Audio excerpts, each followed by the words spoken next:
Hello అండి. నమస్తే. Welcome to my channel Virohima world. ఈరోజు చుక్కకూర పప్పుని ఎలా తయారు చేసుకోవాలో చూద్దామండి.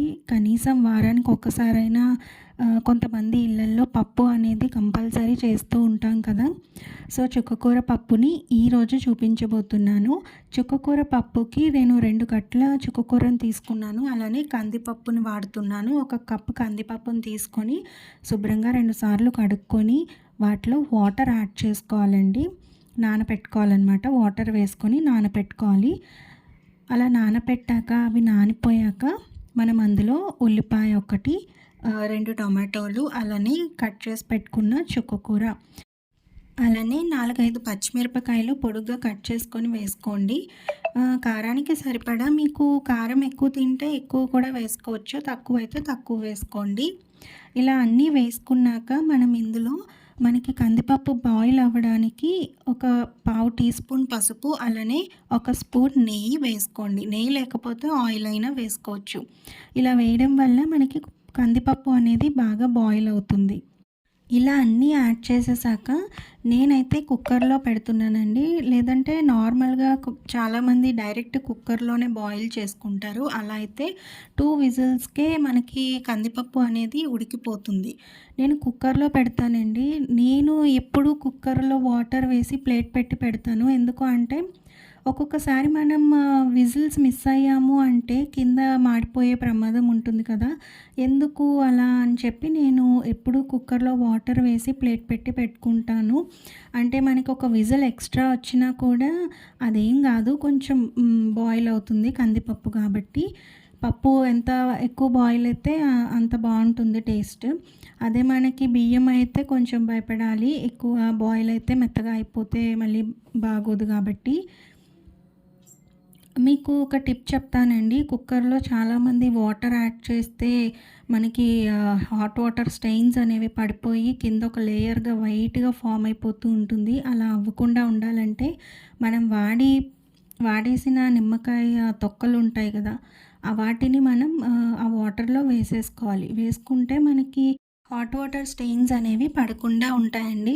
నేను ఫస్ట్ అలానే ఒక కుక్కర్ అలానే వాడాను. అలా నిమ్మ తొక్కలు వేయకుండా.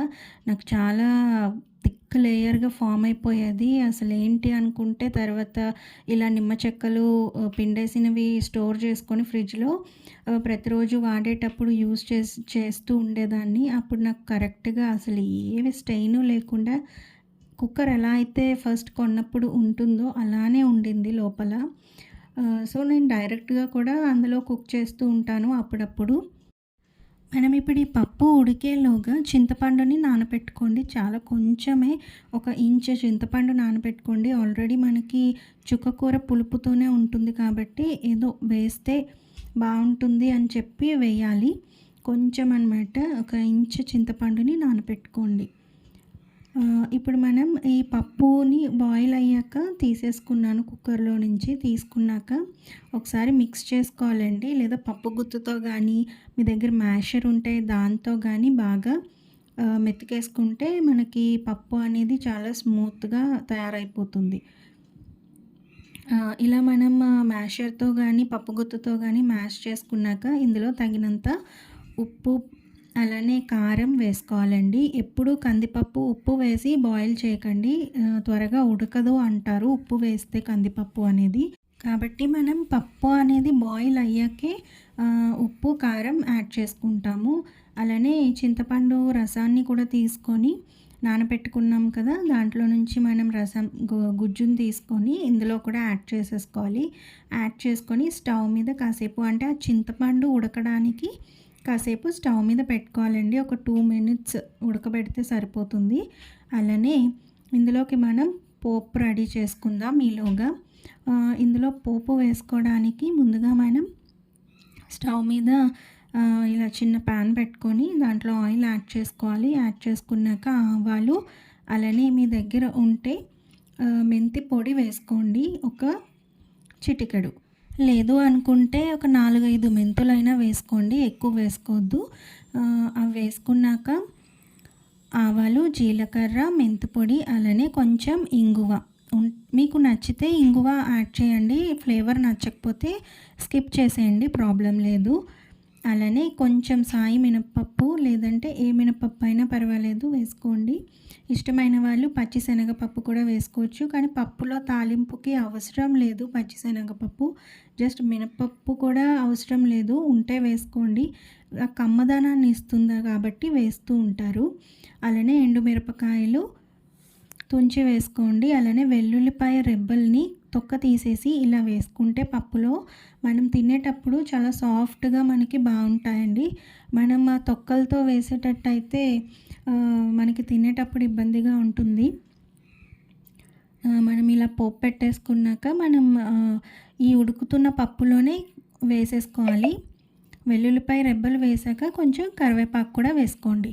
ఇలా ఉడుకుతూ ఉన్న పప్పులోకి మనం ఈ పోపును కూడా వేసేసి పప్పుతో పాటు అంటే ఆ పోపు కూడా కాసేపు వాటిలో ఉన్న ఎక్స్ట్రాక్ట్స్ అన్నీ పోపు యొక్క ఫ్లేవర్స్ అన్నీ పప్పులోకి దిగేటట్టు ఒక్క నిమిషం మనం మిక్స్ చేసుకొని పెట్టుకున్నాము అంటే మనకి పప్పు అనేది రెడీ అయిపోతుంది.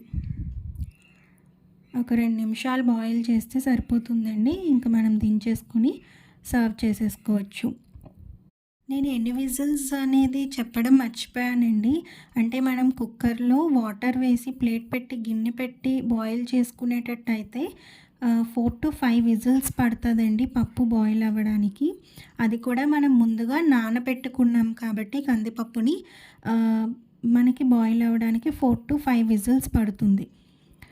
అదే డైరెక్ట్ కుక్కర్‌లో పెట్టేటట్టయితే 2 విజిల్స్‌కే మనకి ఉడికిపోతుందండి. అలానే పప్పు యొక్క కన్సిస్టెన్సీని మీరు ఎలా ఎలా నచ్చితే అలా అడ్జస్ట్ చేసుకోండి వాటర్ యాడ్ చేసుకొని. ప్లీజ్ మీకు ఈ వీడియో నచ్చినట్లయితే like, share and subscribe my channel Virohima world.